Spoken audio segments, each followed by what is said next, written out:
চলে আসলাম বোনের বাড়িতে, ছোটো বোনের বাড়িতে। যে আমার দায়িত্ব পড়েছে হচ্ছে চিকেন রাত্রিবেলার অ্যারেঞ্জমেন্ট হচ্ছে আর কি। এটা হচ্ছে এই যে সব একটা বড় বড় পিস, এই দেখো 100 থেকে 150 গ্রাম হবে মনে হয় একটা। না না 50 গ্রামের একটু বেশি হবে। ও আচ্ছা, এই যে অনেক বড় বড় পিস, এইগুলো সব চিকেন টিক্কা হবে। আর বাড়ি থেকে আমি ওই কী বলে ওই খাঁচা টাইপের ওগুলো কী বলে ওগুলোকে, চালনির মতন, ওগুলো নিয়ে এসেছি। আর এই যে এর মধ্যে দই, কাঁচা লঙ্কা, ধনে পাতা, তারপরে তোমার আদা রসুন সব পেস্ট দিলাম। তার সাথে তন্দুরি মশলা, সর্ষের তেল, নুন, সামান্য একটু চিনি দিয়েছি, কারণ একটু স্বাদটা ব্যালেন্স করার জন্য। কালারটা হেভি হয়েছে।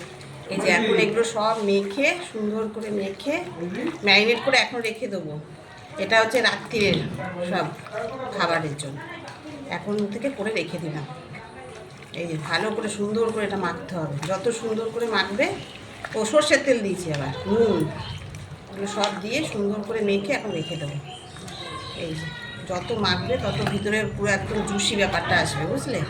ও আর সাথে একটু দিয়েছি তোমার গোলমরিচের গুঁড়ো একটু দিয়েছি, এগুলো দিয়েছি, সব দেখাতে পারিনি। এই যে মাখাটা দেখো, সুন্দর করে পুরো গায়ে যেন মাখা মাখা থাকে একদম, এগুলো